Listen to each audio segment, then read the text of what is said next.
Telugu digital media network లో political కేటగిరీలో number 1 కేవలం 72 గంటల్లో 1,50,00,000 వ్యూస్ పైగా పాపులర్ టీవీ నెట్వర్క్. ఏపీలో అసలు ఏం జరుగుతోంది? వచ్చే 5 ఏళ్లలో సీఎంగా చంద్రబాబే ఉంటారని లోకేష్ స్పష్టం చేయడంతో జనసేనలో మంటలు చెలరేగుతున్నాయి. పార్టీ క్యాడర్లో అంతర్లీనంగా చర్చ మొదలైంది. పార్టీ స్థాపించి 10 ఏళ్లైనా ఒక్క అడుగు ముందుకు వేయలేకపోతున్నాం. కూరలో కరివేపాకులా చంద్రబాబు వాడుకొని వదిలేస్తే ఎన్నాళ్ళు ఈ మోసం అని పార్టీలో చర్చ మొదలైంది. పార్టీ పొత్తు పెట్టుకున్నప్పుడు 2 పార్టీల చర్చల తర్వాతనే ఏదైనా నిర్ణయం ప్రకటించాలి. ఏకపక్షంగా ఎలా సీఎం చంద్రబాబే అని ఎలా ప్రకటిస్తారని జన సైనికులు మదన పడిపోతున్నారు. చంద్రబాబును జైల్లో ఉన్నప్పుడు సంఘీభావం ప్రకటించి పొత్తు గురించి చంద్రబాబుతో చర్చించిన తర్వాతనే పొత్తు వివరాలను ప్రకటించి పవన్ కళ్యాణ్ గౌరవప్రదంగా ఉంటే ఇప్పుడు లోకేష్ ఇలా ప్రకటన చేయడమేంటని జన సైనికులు మండిపడుతున్నారు. టీడీపీతో కలిసి ఉండడం కోసం ఎన్నో అవమానాలు భరిస్తూ వస్తున్నాం. అటు కేంద్రంలో బీజేపీతో కూడా వైరం పెట్టుకుని త్యాగానికి సిద్ధపడితే ఇప్పుడు ఎంతలా అవమానపరచడం చంద్రబాబుకే చెల్లిందని జనసేన క్యాడర్ ఫైర్ అవుతున్నారు. ప్యాకేజ్ తీసుకుంటారని జనసేనను టీడీపీ దగ్గర తాకట్టు పెట్టారనే ఆరోపణలు వస్తున్నా మౌనంగా భరిస్తూ వస్తున్నామని, ఇక ఆలోచించుకోవాల్సిన సమయం వచ్చిందని పార్టీ క్యాడర్ బహిరంగంగానే చర్చించుకుంటున్నారు.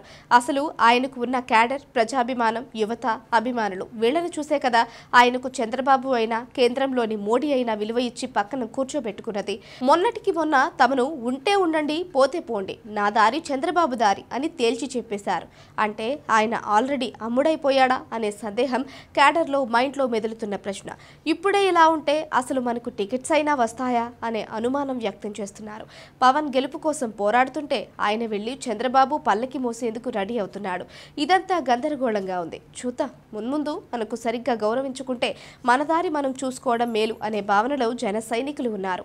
పవన్ కళ్యాణ్ వెనుక వెళ్లి 2014లో ఒకసారి దెబ్బతిన్నాం. 2019లో పరోక్షంగా చంద్రబాబు దెబ్బతీశాడు.